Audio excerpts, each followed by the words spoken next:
അതേ ദേവദാസന്റെ ദേഹവിയോഗം ഒരു വിധത്തിൽ നമുക്ക് വലിയ നഷ്ടമാണ്. എങ്കിലും ദൈവം മുൻപോട്ട് കാര്യങ്ങളൊക്കെ നടത്തട്ടെ എന്ന് പ്രാർത്ഥിക്കുന്നു. ഓക്കെ, ഇന്ന് ക്ലാസ്സിൽ വന്നിരിക്കുന്ന എല്ലാവർക്കും ഒരിക്കലും സ്നേഹവന്ദനം. നമ്മൾ കഴിഞ്ഞ ക്ലാസ്സിൽ പഠിച്ചത് യോനയുടെ പുസ്തകമാണ്. നമ്മൾ കഴിഞ്ഞ ക്ലാസ്സിൽ പഠിച്ചത് യോനയുടെ പുസ്തകമാണ്. വേദപുസ്തകത്തിലെ 32ാമത്തെ പുസ്തകമായ യോനയുടെ പുസ്തകത്തിൽ നിന്നാണ് നമ്മൾ കഴിഞ്ഞ ക്ലാസ്സിൽ പഠിച്ചത്. യോന ആരായിരുന്നു എന്നും തന്റെ ശുശ്രൂഷ ഏത് രീതിയിലായിരുന്നു എന്നും താൻ എവിടുത്തുകാരനായിരുന്നു എന്നൊക്കെ നമ്മൾ കഴിഞ്ഞ ക്ലാസ്സുകളിൽ പഠിപ്പാനിടയായി.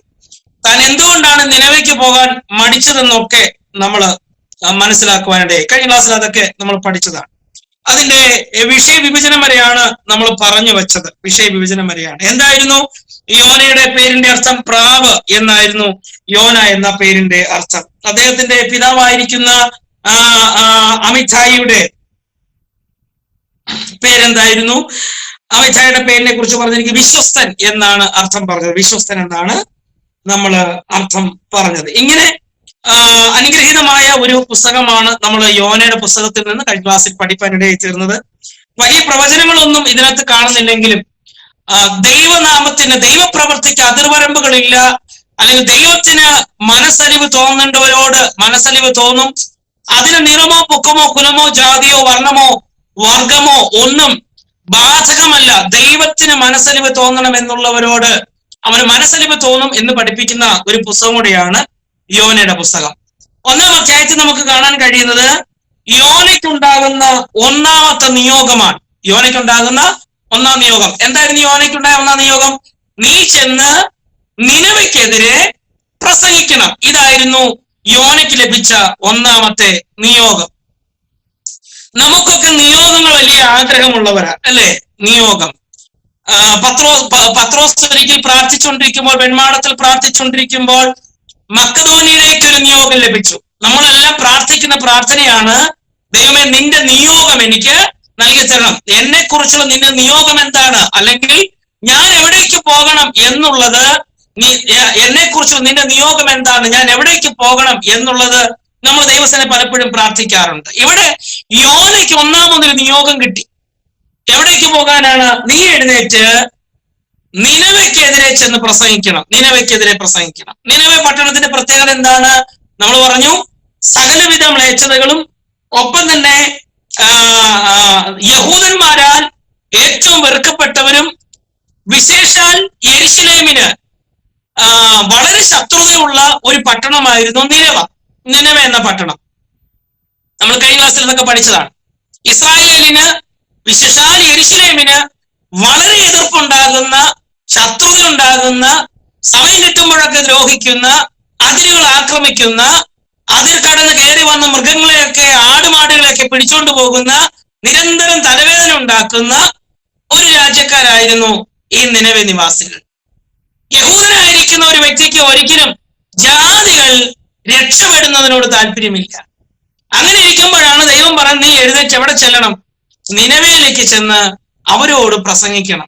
ഞാൻ കഴിഞ്ഞ ക്ലാസ്സിൽ പറഞ്ഞു, നമുക്ക് നിരന്തരം തലവേദന ഉണ്ടാക്കുന്ന, നിരന്തരം അപവാദം പറയുന്ന, നിരന്തരം നമ്മളെ കുറ്റപ്പെടുത്തുന്ന, നമ്മുടെ ജീവിതത്തിൽ ഒരിക്കലും ഒരു സമാധാനം തരാത്ത, കേൾക്കാത്തയും കാണാത്തയും കാര്യങ്ങൾ പറഞ്ഞുണ്ടാക്കുന്ന ഒരുവനടുക്കൽ ചെന്ന് അവൻ രക്ഷപ്പെടേണ്ടതിന് നീ അവന് വേണ്ടി പ്രാർത്ഥിക്കണം, നല്ല മനസ്സോടെ പ്രാർത്ഥിക്കണം എന്ന് പറഞ്ഞാൽ പലപ്പോഴും നമ്മളൊന്ന് ചഞ്ചലിച്ച് നിൽക്കും. കർത്താവേ നീ എല്ലാം മറന്നോ അല്ലേ? നമ്മളൊന്ന് ചഞ്ചലിച്ച് നിൽക്കും. ചിലര് ഇപ്പോഴത്തെ ക്ലാസ്സിൽ ധൈര്യത്തോടെ പറയില്ല, സാറേ ഞങ്ങൾ പോയി പ്രാർത്ഥിക്കും എന്നൊക്കെ പറയുമെങ്കിലും നമുക്ക് മനസ്സൊന്ന് അറയ്ക്കും.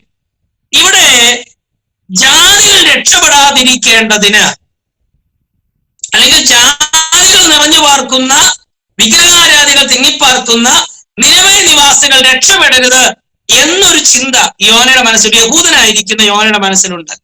താൻ എന്ത് ചെയ്തു എന്നൊക്കെ നമുക്കറിയാം. 1-ാമത്തെ അധ്യായത്തിൽ അവന്റെ യാത്രയാണ് നമുക്ക് കാണാൻ കഴിയുന്നത്. എവിടേക്കുള്ള യാത്ര? തർശീസിലേക്കുള്ള യാത്ര. തർശീസിലേക്ക് താൻ എങ്ങനെയാ പോയത്? വചനം എഴുതിയിരിക്കുന്നു, അവൻ കാശ് കൊടുത്ത് ടിക്കറ്റ് എടുത്ത് യാത്ര ചെയ്തു. അതിന്റെ 3-ാമത്തെ വാക്യം, എന്നാൽ യോന യഹോവയുടെ സന്നിധിയിൽ നിന്ന് തർശീസിലേക്ക് ഓടിപ്പോകേണ്ടതിന് പുറപ്പെട്ട് യാഫോവിലേക്ക് ചെന്നു. തർശീസിലേക്ക് പോകുന്ന ഒരു കപ്പൽ കണ്ടു. കൂലി കൊടുത്ത് യഹോവയുടെ സന്നിധിയിൽ നിന്ന് അവരോടുകൂടെ തർശീസിലേക്ക് പോയി കളയുവാൻ അതിൽ കയറി. ഈ വാക്യത്തിൽ നിന്ന് നമുക്ക് എന്താ മനസ്സിലായേ?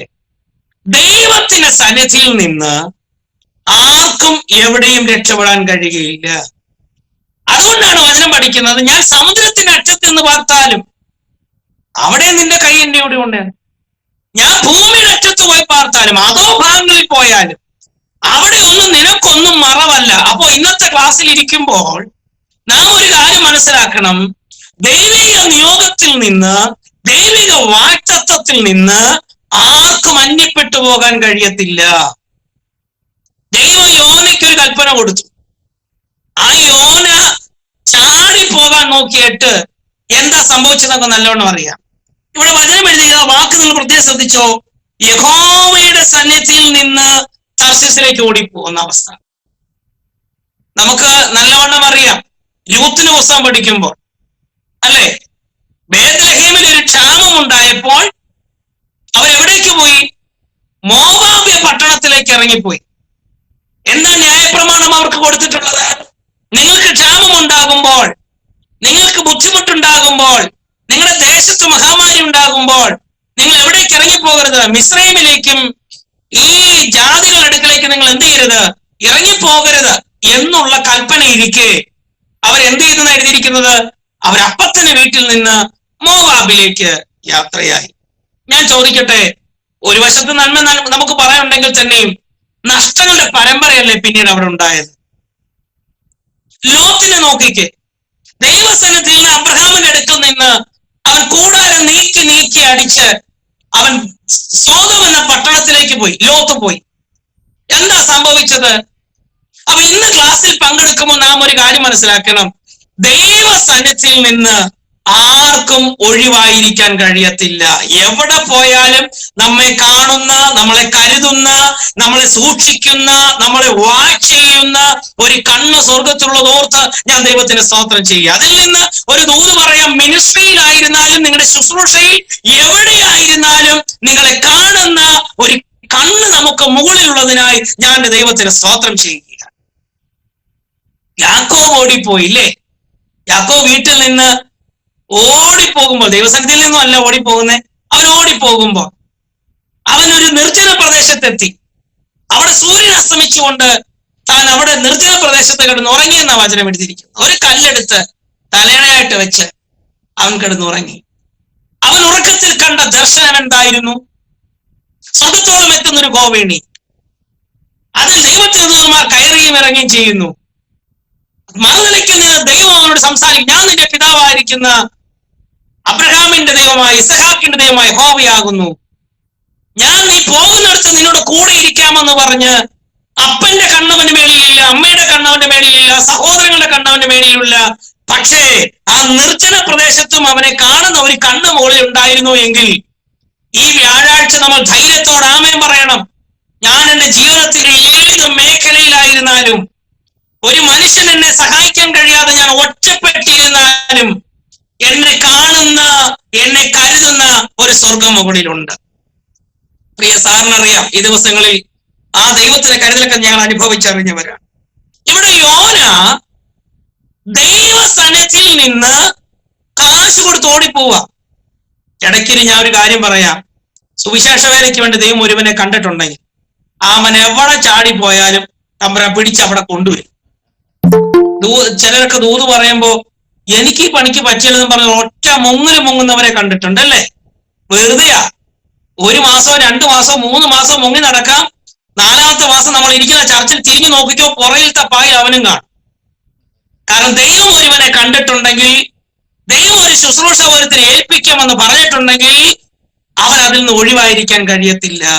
ഇതിനെതിരായിട്ടുള്ള പഠിപ്പീരൊക്കെ നമ്മുടെ ഇടയിലുണ്ട്. എനിവേ, അവൻ കൂലി കൊടുത്ത് എവിടേക്ക് കയറിപ്പോയി? 3ാമത്തെ വാക്യം.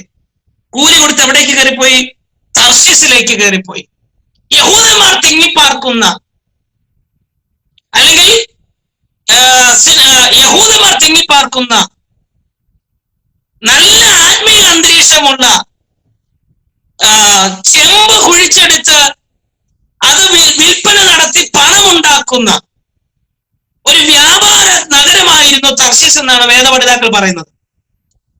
ഇഷ്ടംപോലെ സമ്പത്തുള്ള, ഇഷ്ടംപോലെ യഹൂദന്മാരുള്ള, പിന്നെ ചെമ്പ് കുഴിച്ചെടുത്ത് അത് അതിന്റെ പ്രോസസ്സിംഗ് ഒക്കെ ചെയ്ത് കൊടുക്കുന്ന അനുഗ്രഹീതമായ ഒരു പട്ടണം. താൻ എവിടേക്കാണ് ഓടിപ്പോയത്?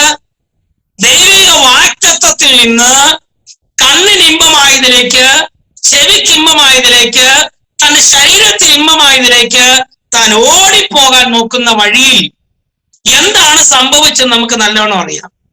ഈ ക്ലാസ് കൊണ്ട് ഞാനൊരു ഉദാഹരണം നിങ്ങളോട് പറയാം.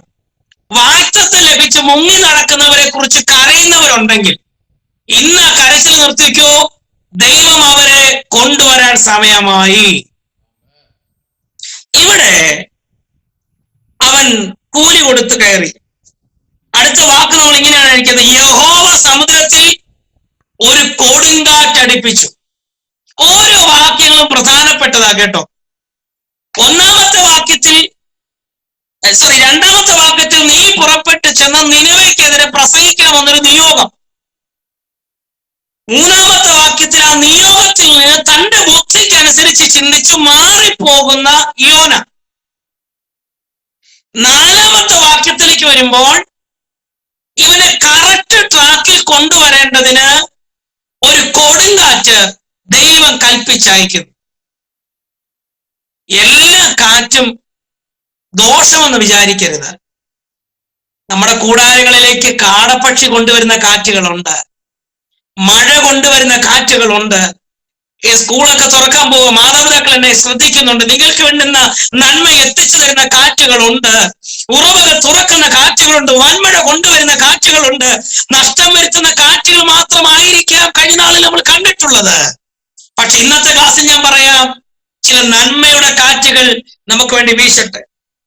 ഇവിടെ ദൈവം ഒരു കാറ്റ് കൽപ്പിച്ചാക്കി. എന്താ സംഭവിച്ചത്? യഹോവയോ സമുദ്രത്തിൽ ഒരു പെരുങ്കാറ്റടിപ്പിച്ചു. കപ്പൽ തകർന്നു പോകുവാൻ തക്കവണ്ണം സമുദ്രത്തിൽ വലിയ കോൾ ഉണ്ടായി. നമുക്ക് ചരിത്രമൊക്കെ നല്ലോണം അറിയാം. അതിന്റെ 5 മുതൽ താഴോട്ട് നമ്മൾ വായിക്കുമ്പോൾ കാറ്റ് ശാന്തമാകേണ്ടത് കപ്പലിലെ ആൾക്കാരെല്ലാം കൂടെ വലിയ പ്രാർത്ഥനകൾ നടത്തുമ്പോൾ നമ്മൾ കഴിഞ്ഞ ക്ലാസ്സിൽ പഠിച്ചു. യോന എന്ത് ചെയ്തു? കപ്പലിന്റെ താഴെ ചെന്ന് ചരക്കുകൾക്കിടയിൽ കിടന്ന് സുഖമായിട്ട് ഉറങ്ങി. ഞാന് ഒരു സൂം മീറ്റിംഗിൽ പ്രസംഗിച്ചു നിൽക്കുമ്പോൾ ഒരു വല്ലാത്ത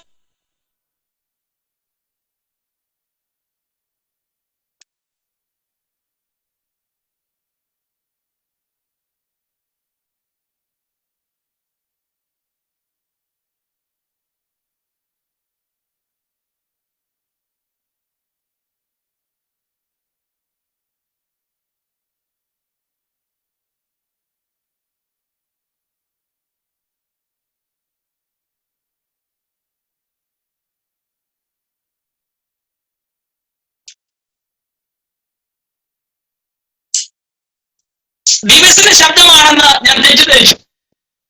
പക്ഷെ പിന്നീട് അറിഞ്ഞത് ഒരാളിരുന്ന് മൈക്രോഫോണൊക്കെ ഓണാക്കി വെച്ച് നല്ല മീറ്റിംഗിൽ നിന്ന് ഉറങ്ങുക. അപ്പൊ ഉറക്കം ഒരു വല്ലാത്തൊരു ബാധയാണ്. ചിലർക്കൊരു അനുഗ്രഹമാണ്, ചിലർക്ക് എപ്പോഴും ഉറക്കം. എന്നാൽ വീട്ടിലിരുന്നാൽ ഇവർ ഉറങ്ങത്തില്ല. അവര് പ്രാർത്ഥനയ്ക്കിരുന്നാൽ സുഖമായിട്ട് ഉറങ്ങും. നമ്മുടെ ക്ലാസ്സുകളിൽ അങ്ങനെ ഉറങ്ങാത്തവരെ ഓർത്ത് ഞാൻ ദൈവത്തിന് സ്തോത്രം ചെയ്യുക. അപ്പൊ ഇവിടെ യോന സുഖമായിട്ട് കിടന്ന് ഉറങ്ങുന്നു. കപ്പൽ പ്രമാണി വന്ന് ചോദിക്കുന്ന ഒരു ചോദ്യമുണ്ട്. അതിന്റെ 6ാമത്തെ വാക്യം, കപ്പൽ പ്രമാണി അവന്റെ അടുക്കൽ വന്ന് അവനോട്, നീ ഉറങ്ങുന്നതെന്ത്? എഴുന്നേറ്റ് നിന്റെ ദൈവത്തെ വിളിച്ചപേക്ഷിക്കുക, നാം നശിച്ചു പോകാതിരിക്കേണ്ടതിന് ദൈവം പക്ഷേ നിന്നെ കടാക്ഷിക്കും എന്ന് പറഞ്ഞു. ഉടനെ യോന എന്താ പറഞ്ഞത്? വരുവീൻ എന്ന് പറഞ്ഞവരവിടെ 7ാമത്തെ വാക്യം ചീട്ടിടുകയാണ്.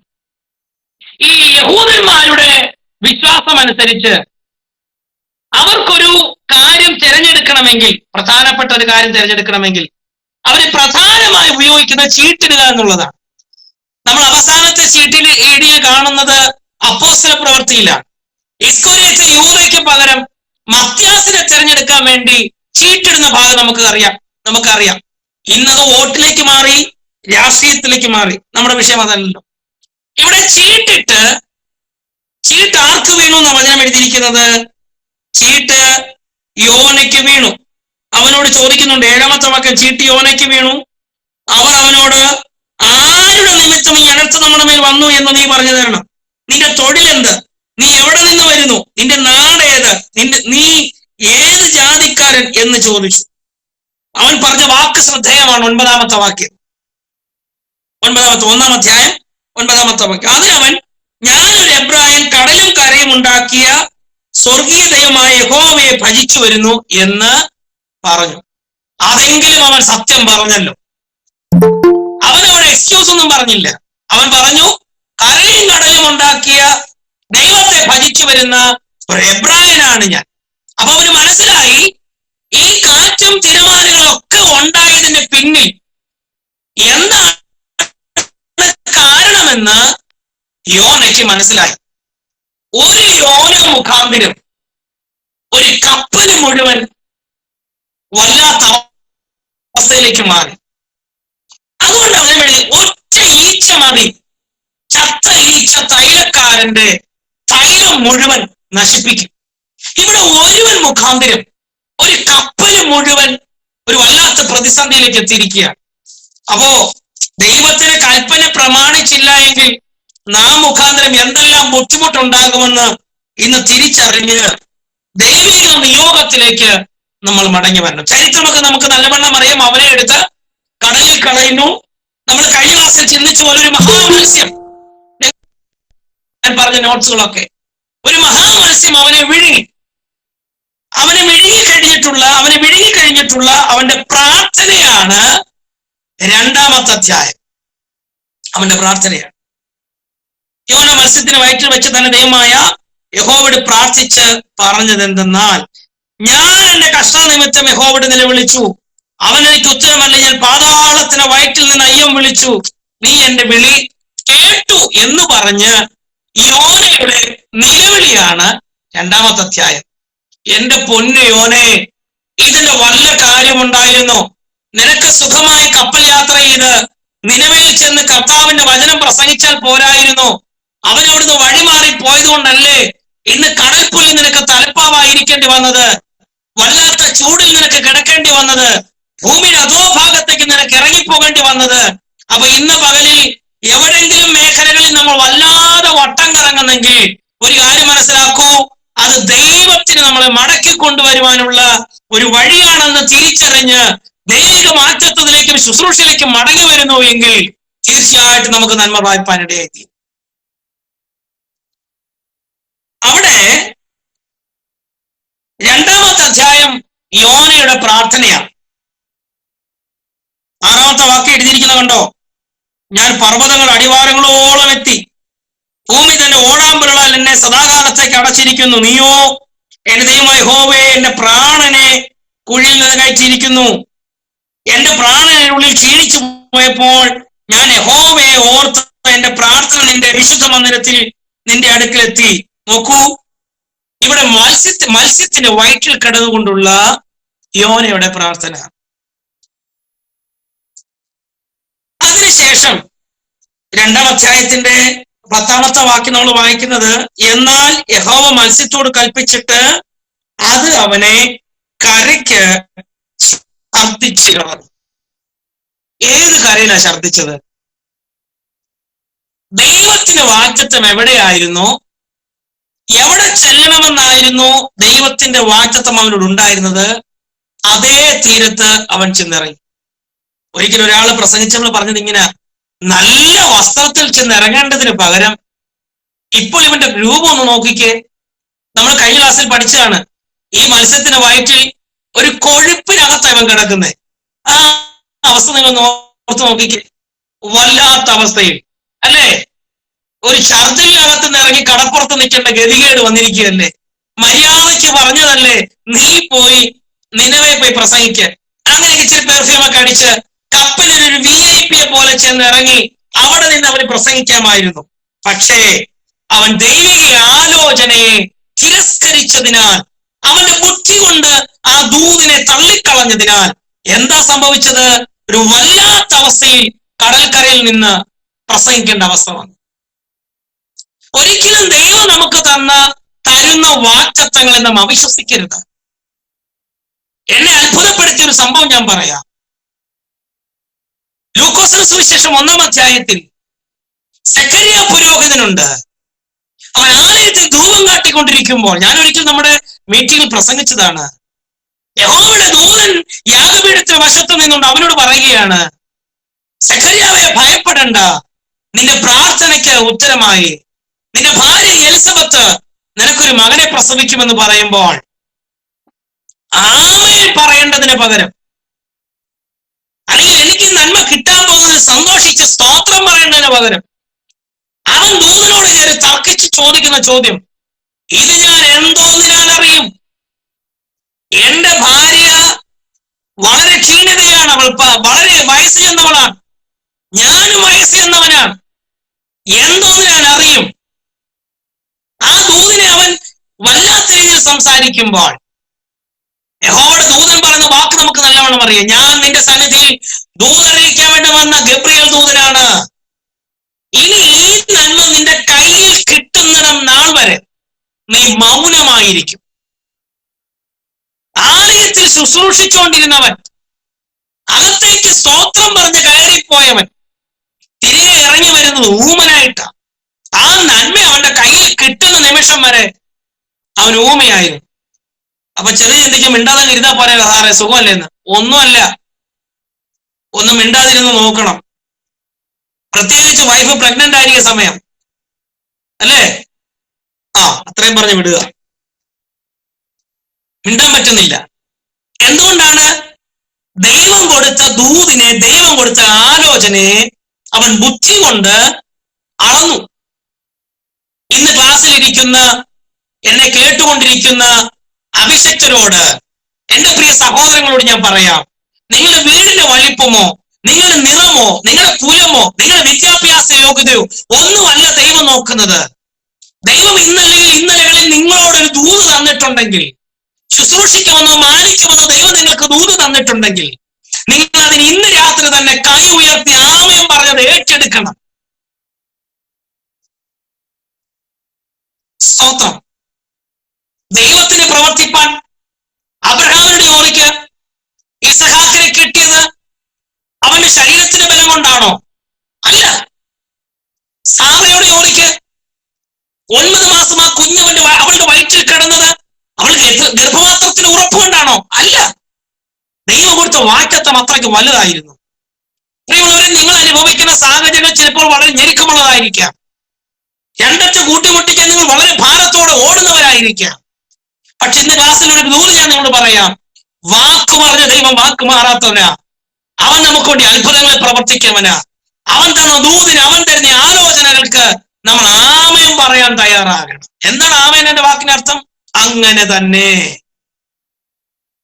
ദൈവം ആരെങ്കിലും തലമുറ തന്നിട്ടുണ്ടെങ്കിൽ ആമേൻ പറയണം. നല്ല ആയുസ്സും ആരോഗ്യം തന്നതിന് നമ്മൾ ആമേൻ പറഞ്ഞ് പ്രാർത്ഥിക്കണം. ദൈവം തരുന്ന ദൂതുകൾക്ക് നമ്മൾ ആമേൻ പറയണം. ഓക്കെ. 3-ാമത്തെ അധ്യായത്തിലേക്ക് വരുമ്പോൾ അവൻ രണ്ടാമത് ദൈവീയ ആലോചന യോനയ്ക്കുണ്ടാകുകയാണ്. രണ്ടാമതുണ്ടാകുകയാണ്. എന്താണ് 3-ാമത്തെ അധ്യായത്തിൽ പ്രധാനമായി? ഞാൻ ഈ അധ്യായം ബേസ് ചെയ്ത് പറഞ്ഞു പോകുന്നു. പ്രത്യേകിച്ച് വലിയ ദൂതുകളൊന്നും നമുക്ക്, ഈ പ്രവചനങ്ങളൊന്നും ഈ യോനയുടെ പുസ്തകത്തിൽ പഠിക്കാനില്ല. ഞാൻ കഴിഞ്ഞ ക്ലാസ്സിൽ പറഞ്ഞു എന്താണ് ഈ പുസ്തകത്തിന്റെ ഉദ്ദേശമെന്ന്. ഞാൻ കഴിഞ്ഞ ക്ലാസ്സിൽ പറഞ്ഞു. ഇവിടെ 3-ാമത്തെ അധ്യായത്തിലേക്ക് വരുമ്പോൾ ദൈവിക നിയോഗം, 2-ാമത്തെ നിയോഗം. എന്താണ് നിയോഗം? നീ പുറപ്പെട്ട മഹാനഗരമായ നിനവേലേക്ക് ചെന്ന് ഞാൻ നിന്നോട് അരുളി ചെയ്യുന്ന പ്രസംഗം അതിനോട് പ്രസംഗിക്കുക. അങ്ങനെ യോന പുറപ്പെട്ടു. നീ പുറപ്പെട്ട് മഹാനഗരമായ നിനവേലേക്ക് ചെന്ന് ഞാൻ നിന്നോട് അരുളി ചെയ്യുന്ന പ്രസംഗം അതിനോട് പ്രസംഗിക്കുക. എന്താണ് ആ വാക്കിനർത്ഥം? മഹാനഗരം കാണുമ്പോൾ പ്രസംഗത്തിന് ശൈലി മാറരുത്. മഹാനഗരം കാണുമ്പോൾ ശുശ്രൂഷയുടെ രീതി മാറരുത്. ഒരിക്കലും ഒരാള് എന്നോടൊപ്പം യാത്ര ചെയ്തപ്പോൾ എന്നോട് പറഞ്ഞതാ, എന്നെ ഞെട്ടിച്ചു കളഞ്ഞു. അദ്ദേഹം പറയുകയാണ്, ഞാനൊരു സ്ഥലത്ത് പോയപ്പോ ഒരു വീട്ടിലേക്ക് എന്നെ പ്രാർത്ഥനയ്ക്ക് ക്ഷണിച്ചു. അദ്ദേഹം ഒരു പ്രസംഗം തയ്യാറാക്കിക്കൊണ്ടാ പോയത്. എന്നോട് പറഞ്ഞു, ബെൻസീറെ, ഞാൻ ആ വീട്ടിലേക്ക് ചെന്ന് കയറിയപ്പോ റിമോട്ട് വെച്ച് തുറക്കുന്ന വലിയ ഗേറ്റ്, പോർച്ചിൽ ഓടിയുടെ കാറൊക്കെ കിടക്കുന്ന വലിയ വീട്, അതിനകത്തേക്ക് കയറിയപ്പോൾ ആ വീട്ടിനകത്ത് അന്തരീക്ഷമൊക്കെ വേറെ ലെവൽ, AC ഉള്ള ഒരു വലിയ വീട് പ്രാർത്ഥനയ്ക്ക് വേണ്ടി തയ്യാറാക്കി വെച്ചിരിക്കുന്നു. അദ്ദേഹം പറയാണ്, ഞാൻ കൊണ്ടുപോയ പ്രസംഗം അവിടെ പ്രസംഗിച്ചില്ല, ഞാൻ മാറ്റി അവർക്ക് വേണ്ടി പ്രസംഗിച്ചു. സംഭവിച്ചെന്നറിയാമോ? അന്നത്തെ പകലത്തെ മെസ്സേജിൽ ആ വീടിന് വേണ്ടുന്ന, ഇരുന്നവർക്ക് വേണ്ടുന്ന ഒരു ദൂത് പോലും അവിടെ വന്നില്ല. അവിടെ പോയ മനുഷ്യന്റെ ആലോചന മാത്രമാണ് നടന്നത്, ഒരു വിടുതലും ഉണ്ടായില്ല.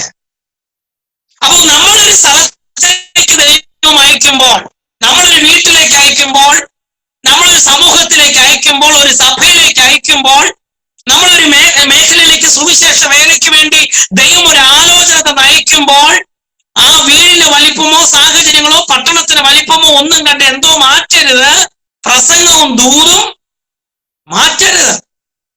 ആ വാക്യം നിങ്ങൾ ശ്രദ്ധിച്ചാൽ മതി. 3-ാമത്തെ വാക്യത്തിൽ പ്രത്യേകം പറയുകയാണ്, ഞാൻ നിന്നോട് അരുളി ചെയ്യുന്ന പ്രസംഗം. മഹാനഗരത്തിൽ ചെന്നിട്ട് പ്രസംഗത്തിന് ശൈലി മാറ്റരുത്, ഞാൻ നിന്നോട് പറയുന്ന പ്രസംഗം. പ്രിയമുള്ളവരെ, ദൈവം നമുക്ക് തരുന്ന ദൂത് മറച്ചു വയ്ക്കാതെ പറഞ്ഞാൽ, ഒരു വാക്യത്തെ ഞാൻ പറയാം, അല്പത്തിൽ വിശ്വസ്തനായിരുന്നാൽ ദൈവം നിന്നെ അധികത്തിൽ വിചാരകനാക്കും. ദൈവം തരുന്ന ചെറിയ ദർശനമായിരിക്കാം, ചെറിയ ദൂതായിരിക്കാം, ചെറിയ പ്രസംഗമായിരിക്കാം, അതിൽ വെള്ളം ചേർക്കാതെ, ഇപ്പോഴത്തെ പിള്ളേർ പറഞ്ഞ പോച്ച കയറ്റാതെ, വലിച്ചു നീട്ടാ ദൈവം തരുന്ന ദൂത് കൃത്യമായി പറഞ്ഞാൽ, ദൈവവചനത്തെ സാക്ഷി നിർത്തി വിളിച്ചു പറയാം, ദൈവം നിങ്ങളെ മാനിക്കും. വിശ്വസ്തനെന്ന് എണ്ണി ദൈവം നിങ്ങൾക്ക് അധികം ശുശ്രൂഷകൾ തരും. ദൂത് മാറ്റരുത്, ദർശനം മാറ്റരുത്, ആലോചന മാറ്റരുത്. ദൈവം എന്താണോ നിങ്ങൾക്ക് ആലോചന തരുന്നത്, അത് വള്ളി പുള്ളി തെറ്റാതെ അത് പറയാൻ ബാധ്യസ്ഥ. ഞാൻ ചോദിക്കട്ടെ, നമ്മളൊക്കെ മൈക്രോഫോൺ കണ്ടിട്ടുണ്ടല്ലേ? ഇപ്പൊ നമ്മുടെ സാറ് 5 ലക്ഷം രൂപ മുടക്കി ഒരു സിസ്റ്റം വാങ്ങി എന്ന് കൂട്ടുക, കർത്താവ് സ്തോത്രം, അങ്ങനെ സംഭവിക്കട്ടെ. ഒരു വലിയ മൈക്ക് സിസ്റ്റം പുള്ളി വാങ്ങി, വലിയ യൂണിറ്റ് ആണ്. അപ്പൊ അതിൽ പ്രസംഗിക്കാൻ വേണ്ടി ഒരാളെ ക്ഷണിച്ചു. അദ്ദേഹം ആ സഭയിൽ ക്രമീകരിക്കേണ്ട ചില വിഷയങ്ങളെ കുറിച്ച് പ്രസംഗിക്കുമ്പോ മൈക്രോഫോൺ പറയുക, അയ്യോ, എന്നെ ട്രിവാൻഡ്രത്ത് നിന്ന്, കേശദാസപുരത്ത് നിന്ന് 5 ലക്ഷം രൂപ മുടക്കി മേടിച്ചുകൊണ്ട് വന്ന സാറിനെതിരെ ഞാൻ എന്ത് ചെയ്യത്തില്ല, പറയത്തില്ലെന്ന് പറയുമോ? ഇല്ല. മൈക്രോഫോൺ പിടിച്ചുകൊണ്ട് ഒരാൾ സംസാരിക്കുന്നത് എന്താണോ അത് അതേപോലെ അവൻ വിളിച്ചു പറയും. അത് കൂട്ടത്തും ഇല്ല, കുറയ്ക്കാത്തുമില്ല. അങ്ങനെയെങ്കിൽ ദൈവം തരുന്ന ആലോചന നിങ്ങൾ എന്ത് ചെയ്യരുത്, കൂട്ടുകയോ കുറയ്ക്കുകയോ ചെയ്യരുത്. ഈ വേദപഠന ക്ലാസ് കൊണ്ട് ഒരു സെമസ്റ്റർ കഴിഞ്ഞ് നിങ്ങൾ ഒരു സർട്ടിഫിക്കറ്റ് വാങ്ങിച്ചു പോകുകയില്ല. സുവിശേഷ മേഖലയിലേക്ക് ദൈവം നിങ്ങൾ അയക്കാൻ പോവുകയാണ്. പല പല രാജ്യങ്ങളിലേക്ക്, പല പല ഭവനങ്ങളിലേക്ക്, ദേശങ്ങളിലേക്ക് നിയോഗം തന്ന്, ജോലി മേഖലകളിൽ നിയോഗം തന്ന് ദൈവം നിങ്ങളെ അയക്കുമ്പോൾ ഈ ഇന്നത്തെ ക്ലാസ് നിങ്ങൾ ഓർമ്മയിൽ ഉണ്ടാകണം. ദൈവം തരുന്ന പ്രസംഗം, ദൈവം തരുന്ന ദൂത് മറച്ചു വെക്കാതെ പ്രസംഗിക്കണം. ദൈവം തരുന്നതേ പറയാവൂ. നീ പുറപ്പെട്ട് മഹാനഗരമായ നിനവയിലേക്ക് ചെന്ന് ഞാൻ നിന്നോട് അരുളി ചെയ്യുന്ന പ്രസംഗം അതിനോട് പ്രസംഗിക്കുക. അങ്ങനെ യോന പുറപ്പെട്ടു. അതിന്റെ 3-ാമത്തെ വാക്യം ആ നിനവെ പട്ടണത്തിന്റെ ഒരു സ്വഭാവം നമുക്ക് കാണാൻ കഴിയുന്നുണ്ട്. എന്താണ്?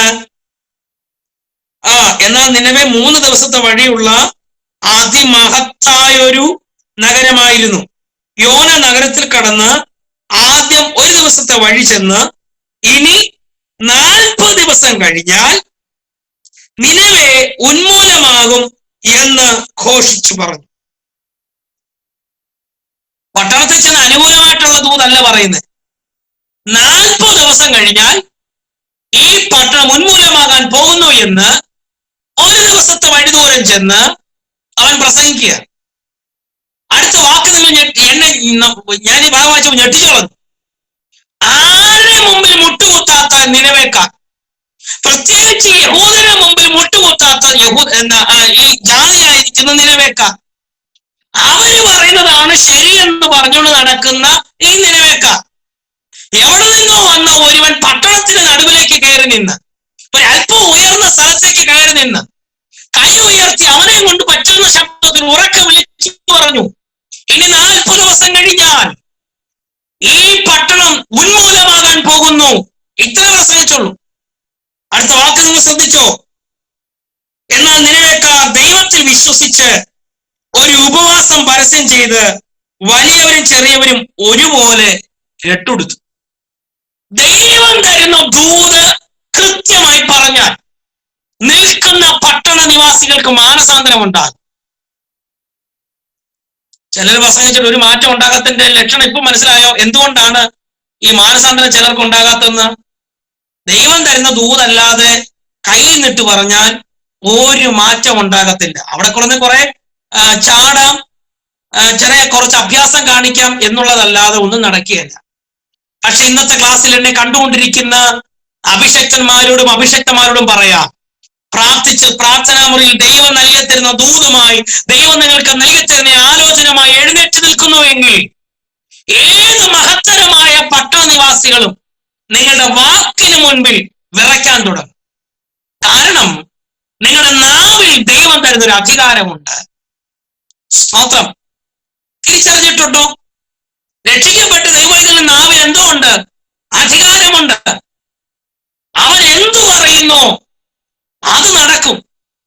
അതുകൊണ്ടാണ് വചനം എടുത്തിരിക്കുന്നത്, ഏലിയാവ് നമുക്ക് സമസ്വഭാവമുള്ള മനുഷ്യൻ. അവനെന്താ ചെയ്തത്? കൊട്ടാരത്തിനകത്തേക്ക് കയറി ചെന്നിട്ട്, ഒരിക്കലും അനുകൂലമായ സാഹചര്യമായിരുന്നില്ല ഏലിയാവിന്. കള്ളപ്രവാചകന്മാർ നിരന്നു നിൽക്കുന്ന ഇസബേലിന്റെ ചേർവാഴ്ച അടക്കുമ്പോൾ അതോട് ചേർച്ചെന്ന് പറയുന്ന വാക്കിന് ഞാൻ പറഞ്ഞിട്ടല്ലാതെ ഈ ആണ്ടിൽ മഞ്ഞും മഴയും ഉണ്ടാകില്ല. ഉണ്ടായോ? ഇല്ല. അപ്പൊ ഇവിടെ വചനം എഴുതിയിരിക്കുന്നത് രണ്ടാമത്തെ വാക്യത്തിൽ യോനയോട് പറഞ്ഞു, ഞാൻ പറയുന്നത് നീ പ്രസംഗിക്കണം. അവൻ ദൈവം പറഞ്ഞ ദൂത് അതേപോലെ വള്ളി പുള്ളി തെറ്റാതെ നിനവേ നഗരത്തിൽ വിളിച്ചു പറഞ്ഞു. സംഭവിച്ചതെന്താ? അവന്റെ ശബ്ദം കേട്ട സകല നിവാസികളും ഒരു ഉപവാസം പ്രഖ്യാപിച്ച് അവർ രട്ടുടുത്തു. ഒരുവന്റെ ശബ്ദത്തിൽ ഒരു മഹാനഗരം മുഴുവൻ നിശ്ചലമായി നിന്നു. എന്താ കാരണം? ദൈവിക ആലോചന കൊണ്ടുള്ള നിൽപ്പ. ഇവൻ നിൽക്കുന്നത് ഒരു പ്രസ്ഥാനത്തിന്റെ ശബ്ദമല്ല, ഇവൻ പറയുന്നത് ഏതെങ്കിലും ഒരു ലീഡറിന്റെ ശബ്ദമല്ല, ദൈവം തരുന്ന ദൂതാണ് അവൻ വിളിച്ചു പറഞ്ഞത്. അതുകൊണ്ട് എന്താ സംഭവിച്ചത്? നിനവേ പട്ടണം അവിടെ നിന്നു. സകല പരിപാടികൾ ഒരു നിർത്തി. കുട്ടികൾ മുതൽ മൃഗങ്ങൾ മുതൽ രാജകൊട്ടാരം വരെ രട്ടുടുത്തു. സകലരും നെടുമ്പാട് വീണു. എന്നെ കേൾക്കുന്ന പ്രിയമുള്ളവരെ, ഇന്നത്തെ ക്ലാസ് കൊണ്ട് ഒരു കാര്യം തിരിച്ചറിയണം. ആത്മാവിൽ ആരാധിക്കുന്ന, വചനം പഠിക്കുന്ന നിങ്ങളുടെ നാവിൽ സ്തോത്രം ഇന്ന് രാത്രി ദൈവം അധികാരം തന്നിട്ടുണ്ട്. തിരിച്ചറിയണം. നമ്മുടെ നാവിൽ എന്തോ തന്നിട്ടുണ്ട്? അധികാരം തന്നിട്ടുണ്ട്.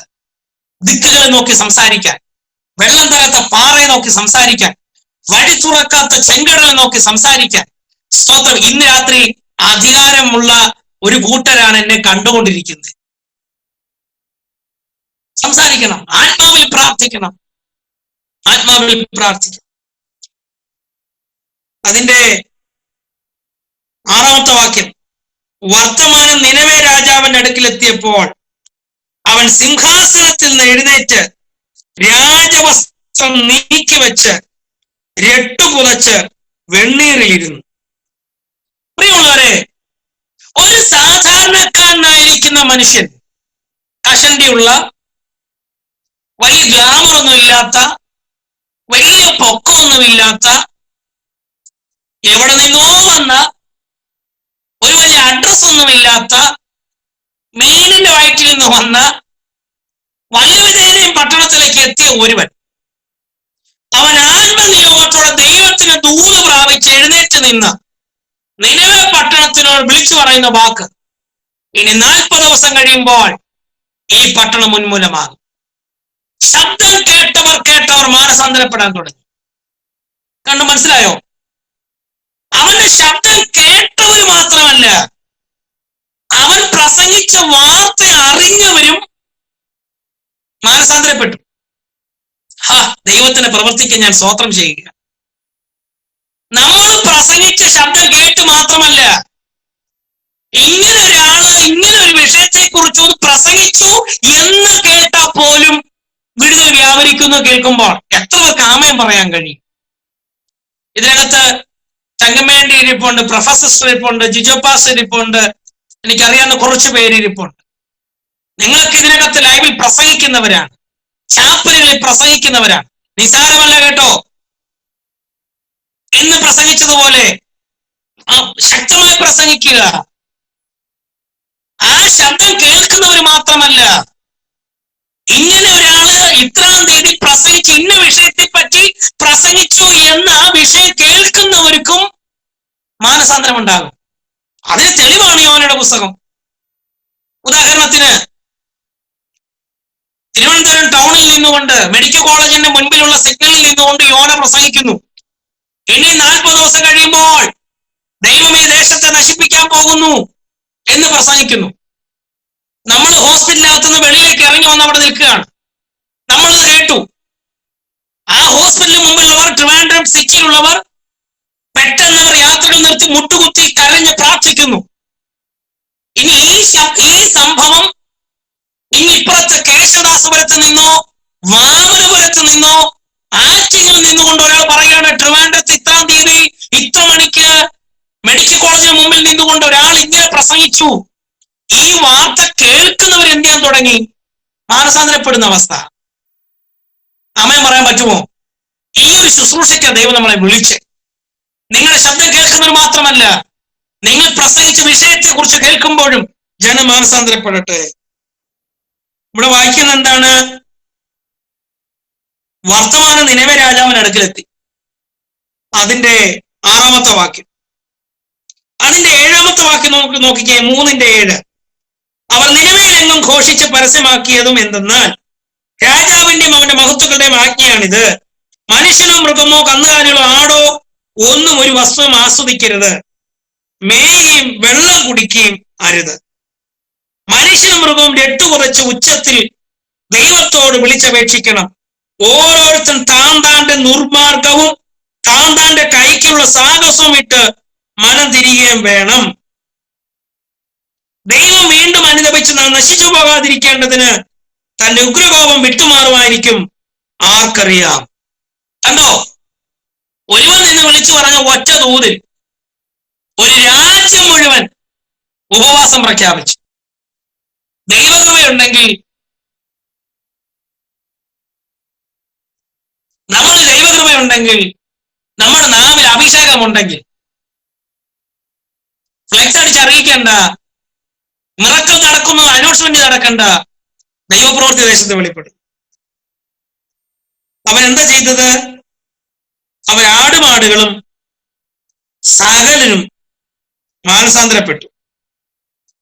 അവർ ദുർമാർഗങ്ങളെ വിട്ടുതിരിഞ്ഞു. ഇതൊന്നും യോന പറഞ്ഞില്ല. യോന പറഞ്ഞത് 40 ദിവസം കഴിയുമ്പോൾ ദൈവം ശിപ്പിക്കുന്നേ പറഞ്ഞു. പക്ഷെ അവർക്ക് മനസ്സിലായി ഞങ്ങളുടെ ദുർമാർഗം കൊണ്ടാണ്. അവർക്ക് കുറ്റബോധം തോന്നി, പാപബോധം തോന്നി. അതുകൊണ്ടാണ് വചനം എഴുതിയിരിക്കുന്നത്, സുബോധത്തിന്റെ ആത്മാവ്, പാപബോധത്തിന്റെ ആത്മാവ്, പാപത്തെക്കുറിച്ചും ന്യായത്തെക്കുറിച്ചും ന്യായവിധിയെക്കുറിച്ചും ബോധം വരുത്തുന്ന പരിശുദ്ധാത്മാവ് ദൈവങ്ങളോട് വ്യാപരിക്കാൻ തുടങ്ങി. അതുകൊണ്ട് ഒരു രാജ്യം മുഴുവൻ എന്ത് ചെയ്തു? മാനസാന്തരപ്പെട്ടു. നമ്മുടെയൊക്കെ വീട്ടിൽ ഉപവാസം പ്രഖ്യാപിച്ചാൽ എത്ര പേര് ഉപവസിക്കും? നമ്മുടെ ചർച്ചില് 20 കുടുംബം ഉള്ള ഒരു ചർച്ച്, പാസ്റ്റർ പറഞ്ഞു നമുക്ക് മാസത്തിന്റെ അവസാനത്തെ 3 ദിവസം ഉപവാസം പ്രഖ്യാപിക്കണം. ഉപവാസം ഇരിക്കാൻ തീരുമാനിച്ചു. എത്ര പേര് ഉപവസിക്കും? കുറച്ചു പേര് കാണും. പാസ്റ്റർമാമൻ കാണും, അവർ ഉപവസിച്ചല്ലേ പറ്റൂ, അവരില്ലേ പറഞ്ഞു പോയത്. ആ പാവങ്ങൾ ഉപവസിക്കും. ഇച്ചിരി തിരിച്ചറിവായ പിള്ളേരാണെങ്കിൽ അവരെയും പിടിച്ച് പട്ടിണിക്കിരുത്തും, അവരെയും പിടിച്ച് ഉപവസിപ്പിക്കും. നിങ്ങളും പ്രാർത്ഥിക്കുക, ഉപവസിക്കുന്നു പറഞ്ഞാൽ അവരെ പിടിച്ച് ഉപവസിപ്പിക്കും. സെക്രട്ടറി മക്കളൊക്കെ ഉപവസിച്ചാൽ ഉപവസിച്ചു എന്ന് പറയാം. എന്നാൽ ഇവിടെ അങ്ങനല്ല. മൃഗങ്ങൾ പോലും വെള്ളം പോലും കുടിക്കാതെ. ഉപവാസം മാത്രമല്ല, ദുർമാർഗങ്ങളും താന്താന്റെ കൈക്കുള്ള സാഹസവും വിട്ട് തിരിഞ്ഞു എന്നാണ് വചനം എഴുതിയിരിക്കുന്നത്. അതിന്റെ 8ാമത്തെ വാക്യം, ദുർമാർഗവും താന്താന്റെ കൈക്കിലുള്ള സാഹസവും. അപ്പൊ ഇവന്മാരുടെ കയ്യിലിരി പത്രം നേരെ അല്ലായിരുന്നു. കയ്യിൽ എന്തോ ഉണ്ടായിരുന്നു? ഇച്ചിരി സാഹസ പരിപാടികളും വേലത്തരങ്ങളെല്ലാം അവന്റെ കയ്യിലുണ്ടായിരുന്നു. രണ്ട് അവർ ദുർമാർഗികളായിരുന്നു. എന്നാൽ സംഭവിച്ചു കേൾക്കണോ? അവർ ദുർമാർഗം വിട്ടുതിരിഞ്ഞു എന്ന് ദൈവം അവരുടെ പ്രവൃത്തികളാൽ കണ്ടപ്പോൾ. ശ്രദ്ധിച്ചോ? അതിന്റെ 10ാമത്തെ വാക്യം, ദുർമാർഗം വിട്ടുതിരിഞ്ഞു എന്ന് ദൈവം അവരുടെ പ്രവൃത്തികളാൽ കണ്ടപ്പോൾ. അപ്പൊ അവർക്ക് പ്രവൃത്തിക്ക് വ്യത്യാസം വന്നു തുടങ്ങി. ഇന്നലെ വരെ, അല്പം മുമ്പ് വരെ ഒരു കാര്യം പറയണമെങ്കിൽ മുൻപിലും പുറകിലും ചീത്ത പറഞ്ഞുകൊണ്ടിരുന്നവൻ ചീത്ത നിർത്തി. ഒരു വാക്ക് സംസാരിക്കണമെങ്കിൽ ഇച്ചിരി കുടിക്കണമായിരുന്നവൻ അത് നിർത്തി. ഇച്ചിരി പുകയ്ക്കുന്നവൻ അത് നിർത്തി. ഒരിക്കൽ ഒരാൾ പറഞ്ഞു, എന്റെ പൊന്നുവാസം, ഞാൻ രക്ഷിക്കപ്പെടുന്നതിന് മുമ്പ് ഡെയിലി 50 സിഗരറ്റ് വലിക്കുമായിരുന്നു. രക്ഷിക്കപ്പെട്ട ശേഷം ഞാൻ അതൊക്കെ എന്ന് പറഞ്ഞ് നിർത്തിയപ്പോ ഞാൻ കരുതി, നിർത്തിയോ? ഇല്ല, അതൊക്കെ കുറച്ചു. ഇപ്പൊ ഒരു 10 എണ്ണമൊക്കെ ഉള്ളൂ. ഇതല്ല മാനസാന്തരം. ഇവിടെ പട്ടണനിവാസികൾ ചെയ്തത് കണ്ടോ? അവര് ദുർമാർഗം വിട്ടുതിരിഞ്ഞു. ദുർമാർഗം എന്തോന്നൊക്കെ നമുക്ക് നല്ലോണം അറിയാം. നല്ലതല്ലാത്ത ഏത് മാർഗത്തിൽ നടക്കുന്നതും ദുർമാർഗമാണ്. ഒരു ദൈവവഴിയിൽ നടക്കാൻ പാടില്ലാത്തതാണ് ഏത് വഴി നടക്കുന്നോ അത് ദുർമാർഗം. ദുർമാർഗം വിട്ടുതിരിഞ്ഞു. അടുത്തത്, അവന്റെ താന്താന്റെ കൈക്കുള്ള സാഹസം, കയ്യിലിരിപ്പ് അവൻ നേരെയാക്കി. ഇത് രണ്ടും പ്രവൃത്തികളാൽ അവര് തെളിയിച്ചു. ഞങ്ങൾ നന്നായി എന്ന് വാക്ക പറഞ്ഞാൽ പോരാ, തെളിയിക്കണം. അതുകൊണ്ടാണ് ഉൽപ്പത്തി പുസ്തകത്തിലാണ് തോന്നുന്നത് അബ്രഹാമിനോട് പറഞ്ഞത്, നീ എന്റെ മുമ്പിൽ നടന്ന് നിന്റെ നടപ്പിനെ തെളിയിക്കുക. നമ്മൾ ദൈവസന്നിധിയിൽ നടന്ന് നല്ല കുഞ്ഞാണെന്ന് തെളിയിക്കണം. നമ്മളെ കാണുന്നവർ പറയണം, സ്നാനപ്പെട്ടു, രക്ഷിക്കപ്പെട്ടു, ഒരു ദൈവത്തിനാ, ശരിയാ എന്ന് പറയണം. അല്ലാതെ ഇവ സ്നാനപ്പെട്ടിട്ട് ഒരു വ്യത്യാസമില്ലല്ലോടെ എന്ന് നമ്മളെ പറ്റി എന്ത് ചെയ്യരുത്? നാട്ടുകാരെ പറയരുത്. ദൈവം അവരെ കണ്ടു. എന്നിട്ട് എന്താ ചെയ്തത്? താൻ അവർക്ക് വരുത്തും എന്ന് അരുളി ചെയ്തിരുന്ന അനർത്ഥത്തെ കുറിച്ച് ദൈവം അനുതപിച്ച് അത് വരുത്തിയതുമില്ല. ഇന്ന് രാത്രി പ്രിയമുള്ളവരെ, നമുക്ക് പുറത്തുള്ളവരെ വിടാം. നമ്മൾ ഏതെങ്കിലും ഭാഗം ക്രമീകരിക്കപ്പെടാനുണ്ടെങ്കിൽ ഈ 8:27 ഈ ക്ലാസ്സിൽ അത് ക്രമീകരിച്ച് ഒന്ന് തിരിഞ്ഞ് അവന്റെ ശബ്ദത്തിനോട് ചെവി കൊടുത്ത് അവനൊന്ന് മുറുകെ പിടിക്കുന്നെങ്കിൽ സകല അർത്ഥങ്ങളും സകല ഞെരുക്കവും ദൈവം മാറ്റും. നിങ്ങളുടെ അവസ്ഥയ്ക്ക് ദൈവം മാറ്റം തരും. ഈ ഇൻസ്റ്റിറ്റ്യൂട്ടിൽ നിങ്ങളുടെ ഗ്രാജുവേഷന് നിങ്ങൾ സ്റ്റേജിൽ ഗൗൺ ഇട്ട് നിൽക്കുന്നതിന് മുന്നേ നിങ്ങൾ ഏതൊക്കെ വിഷയത്തിലാണോ ഞെരുക്കം അനുഭവിക്കപ്പെടുന്നത് ആ വിഷയത്തിലെല്ലാം ദൈവം 100% വിടുതൽ തരാൻ വിശ്വസന.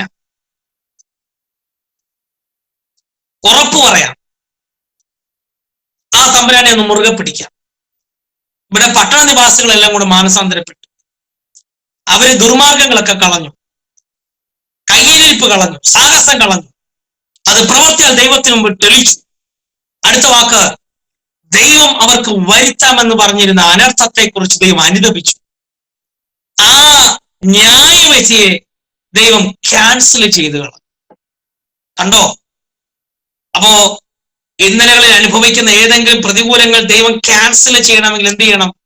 നമ്മൾ നെടുമ്പാട് ദൈവസന്നിധി വീണ്, കാരണം കർത്താവേ, എന്റെ നോട്ടത്തിലോ എന്റെ ചിന്തയിലോ എന്റെ സംസാരത്തിലോ എന്റെ ഇടപാടുകളിലോ വന്നിട്ടുണ്ടെങ്കിൽ എന്നുള്ള ഉറപ്പ പരിപാടിയല്ല, വന്നിട്ടുണ്ട്, എന്നോട് ക്ഷമിക്കണമെന്ന് പറഞ്ഞ് പ്രാർത്ഥിക്കണം. എന്റെ സഭയിലിരിക്കുന്ന പാസ്റ്റർ എനിക്ക് ഒത്തിരി ഇഷ്ടമാണ്. ഞാൻ പറഞ്ഞ വാക്കെന്താ അറിയാമോ? കർത്തമേശയാകുമ്പോൾ ഞങ്ങളുടെ ചർച്ചയിൽ ഒരു സാക്ഷ്യമുണ്ട്. നമ്മുടെ കർത്തമേശമുള്ള ഞായറാഴ്ച സാക്ഷ്യം പറഞ്ഞിട്ട് പറയും, ഇന്നത്തെ മേശ ഞാൻ പങ്കാളിയാൻ താല്പര്യപ്പെടുന്നു. എന്റെ നോട്ടത്തിലോ ചിന്തയിലോ പ്രവൃത്തിയിലോ ആർക്കെങ്കിലും എന്തെങ്കിലും വന്നിട്ടുണ്ടെങ്കിൽ എന്നോട് ക്ഷമിച്ചേക്കണം.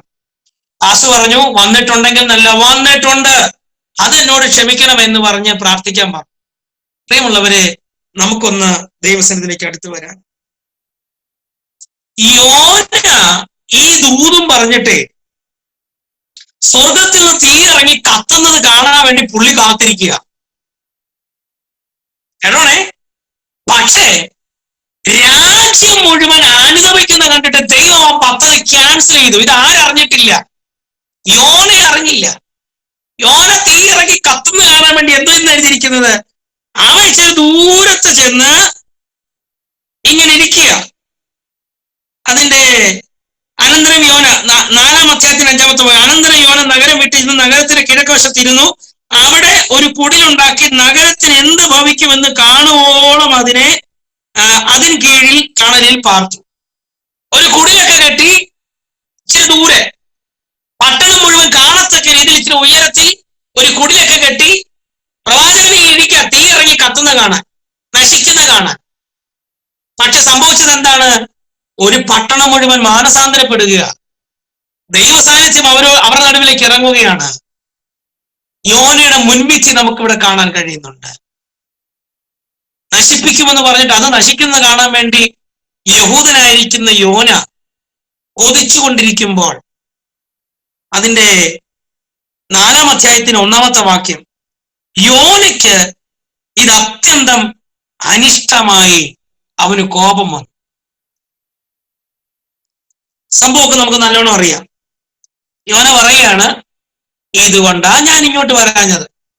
ജനം അനുഭവിക്കുമെന്നും അവര് മാനസാന്തരപ്പെടുമെന്നും എനിക്കറിയാം. നീ ഈ വരുത്താൻ വെച്ചിരിക്കുന്ന കോപമെല്ലാം മാറ്റുമെന്നും എനിക്കറിയാം. എന്ന് വെച്ച് കഴിഞ്ഞാൽ യോനയ്ക്കറിയാം നമ്മുടെ ദൈവം ദീർഘക്ഷമയുള്ള ദൈവമാണ്, അവൻ ക്ഷമിക്കുന്നവനാണ്. നിന്റെ പാപം എത്ര കടുചുവപ്പായിരുന്നാലും അത് ഹിമം പോലെ ആക്കിത്തരാൻ കഴിയുന്ന ഒരു സ്നേഹനിധിയായ ദൈവമാണെന്ന് യോനയ്ക്ക് നല്ലവണ്ണം അറിയാം. അതുകൊണ്ടാണ് അവന് കോപിച്ചിട്ട് എന്ത് ചെയ്തിരിക്കുന്നത്. അതിന്റെ 6-ാമത്തെ വാക്യം നിങ്ങൾ നോക്കിക്കേ. 4-ാം അധ്യായത്തിന്റെ 6-ാമത്തെ വാക്യം, യോനയുടെ പുസ്തകം എടുത്തോ എല്ലാവരും. യോനയുടെ പുസ്തകം 4-ാം അധ്യായം 6-ാമത്തെ വാക്യം. യോനയെ അവന്റെ സങ്കടത്തിൽ നിന്ന് വിടുവിക്കുവാൻ തക്കവണ്ണം അവന്റെ തലയ്ക്ക് തണലായിരിക്കേണ്ടതിന് യഹോവ ദൈവം ഒരു ആവണക്ക് കൽപ്പിച്ചുണ്ടാക്കി. അത് അവന് മീതെ വളർന്നു പൊങ്ങി. യോന ആവണക്ക് നിമിത്തം അത്യന്തം സന്തോഷിച്ചു. ഒന്ന് താനൊരു കുടിൽ കെട്ടി ആ തണുപ്പത്തിരിക്കുമ്പോ ഇച്ചിരി കൂടെ തണുപ്പ് കിട്ടേണ്ട ദൈവം എന്ത് ചെയ്തു, ഒരു ആവണക്ക് കൂടെ കിളിപ്പിച്ച് അതിന് മേളിലാക്കി. നല്ല സുഖം, ഇവിടെ ഇരുന്നുകൊണ്ട് കത്തുന്ന കാണാം എന്ന് പറഞ്ഞുകൊണ്ടിരിക്കുമ്പോൾ നോക്കൂ, ദൈവം ഒരു ദൃഷ്ടാന്തം കാണിച്ച് നമുക്ക് നല്ലവണ്ണം അറിയാം. അതിന്റെ 7-ാമത്തെ വാക്യം, പിറ്റന്നാൾ പുലർന്നപ്പോൾ ദൈവം ഒരു പുഴുവിനെ കൽപ്പിച്ചാക്കി, അത് ആവണക്ക് കൊത്തിക്കളഞ്ഞു, അത് വാടിപ്പോയി. സൂര്യൻ ഉദിച്ചപ്പോൾ ദൈവം അത്യുഷ്ണമായൊരു കിഴക്കൻ കാറ്റ് കൽപ്പിച്ചു വരുത്തി. വെയിൽ യോനയുടെ തലയിൽ കൊള്ളുകയാൽ അവൻ ക്ഷീണിച്ച് മരിച്ചാൽ കൊള്ളാം എന്ന് ഇച്ഛിച്ചു. ജീവിച്ചിരിക്കുന്നതിനേക്കാൾ മരിക്കുന്നത് എനിക്ക് നന്ന് എന്ന് പറഞ്ഞു. ദൈവം യോനയോട്, നീ ആവണക്ക് നിമിത്തം കോപിക്കുന്നത് വിഹിതമോ എന്ന് ചോദിച്ചതിന്, ഞാൻ മരണപര്യന്തം കോപിക്കുന്ന വിഹിതം തന്നെ എന്ന് അവൻ പറഞ്ഞു. അതിന് യഹോവ, നീ അധ്വാനിക്കുകയോ വളർത്തുകയോ ചെയ്യാതെ ഒരു രാത്രിയിൽ ഉണ്ടായി വരികയും ഒരു രാത്രി നശിച്ചു പോവുകയും ചെയ്തിരിക്കുന്ന ആവണക്കിനെ കുറിച്ച് നിനക്ക് അയ്യോ ഭാവം തോന്നുമല്ലോ. ഇനി താക്കോൽ വാക്യം, എന്നാൽ വലം കൈയും ഇടം കൈയും തമ്മിൽ തിരിച്ചറിഞ്ഞുകൂടാത്ത 1,20,000 ചില്ലുവാനും മനുഷ്യരും അനേകം മൃഗങ്ങളുമുള്ള മഹാനഗരമായ നിനവയോട് എനിക്ക് അയ്യോ ഭാവം തോന്നരുതോ. കണ്ടോ, ഒരു പട്ടണത്തിൽ മുഴുവൻ സെൻസസും എടുത്തിട്ടാ ദൈവം ഇരിക്കുന്നത്. നമ്മൾ ഈ പുസ്തകത്തിൽ എന്താ മനസ്സിലാക്കി? ഒന്ന്, ദൈവത്തിന്റെ കണ്ണിൽ ഒന്നും മറവല്ല. 2, ദൈവം അനുതപിക്കുന്ന ദൈവമാണ്. 3, ശിക്ഷാവിധികളെ മാറ്റം വരുത്തിയിട്ട് യോനയ്ക്ക് ഒരു മാനസാന്തരം കൂടെ കൊടുക്കുന്നതായിട്ട് നമുക്ക് കാണാൻ കഴിയുന്നു. ഒരു ആവണക്ക് നീ നടാതെ ഒരു ആവണക്ക് കളിച്ച് ഉണങ്ങിപ്പോയതിന്, ഒരു ചെടി ഉണങ്ങിപ്പോയതിന് നിനക്ക് ഇത്രത്തോളം വിഷമം തോന്നുന്നെങ്കിൽ ഇത്രയും ആത്മാക്കൾ നശിച്ചു പോകുന്നതിൽ ദൈവത്തിന് എന്തുമാത്രം വിഷമം ഉണ്ടാകും. പ്രിയമുള്ളവരെ, അനേക ആത്മാക്കൾ നമ്മുടെ മുമ്പിൽ നിൽക്കുകയാണ്, ഇടങ്കയെ വലങ്കയെ തിരിച്ചറിയാൻ കഴിയാത്ത, അല്ലേ? അവർ മുമ്പിൽ നമ്മൾ എന്ത് ചെയ്യണം? നമ്മുടെ മനോഭാവങ്ങൾ, നമ്മുടെ ചിന്താഗതികൾ, നമ്മുടെ നമ്മൾ ചിന്തിച്ചു വെച്ചിരിക്കുന്ന ചില അതിർവരമ്പുകൾ അതൊക്കെ എടുത്തു കളഞ്ഞിട്ട് അവന്റെ സത്യസുവിശേഷം നമ്മൾ എത്തിച്ചു കൊടുക്കുന്നുവെങ്കിൽ, പൊക്കമോ കുലമോ ജാതിയോ സാഹചര്യങ്ങളോ ഒന്നും നോക്കാതെ ദൈവം തരുന്ന ദൂത് നമ്മൾ എത്തിച്ചു കൊടുക്കുന്നെങ്കിൽ അവരെ കൂടെ നമുക്ക് നേടാൻ കഴിയും. ഈ യോനയുടെ പുസ്തകത്തിൽ നിന്ന് ഇന്ന് നമ്മൾ മനസ്സിലാക്കുന്ന ഇത്രയും കാര്യങ്ങളാണ്. ഒന്ന്, ദൈവത്തിന്റെ കണ്ണിൽ ഒന്നും മറവല്ല. രണ്ട്, ദൈവം തരുന്ന ആലോചന മറച്ചു വെക്കാതെ പറയണം. മൂന്ന്, ദൈവം അനുദപിക്കുന്ന ദൈവമാണ്. ഇവിടെ ഇന്ന് രാത്രി ദൈവം തരുന്ന ദൂതുകൾ നിങ്ങൾ മറച്ചു വെക്കാതെ, വള്ളിപുള്ളി തെറ്റാതെ ദൈവം തരുന്ന ആലോചന നിങ്ങൾ പ്രസംഗിക്കുക, നിങ്ങൾ ശുശ്രൂഷിക്കുക. നിങ്ങളുടെ ശബ്ദം ഒരു രാജ്യത്തിന് മാനസാന്തരത്തിന് കാരണമായി തീരും. വലിയ BDO, MDHO, ഡോക്ടർമാരൊന്നും വേണ്ട.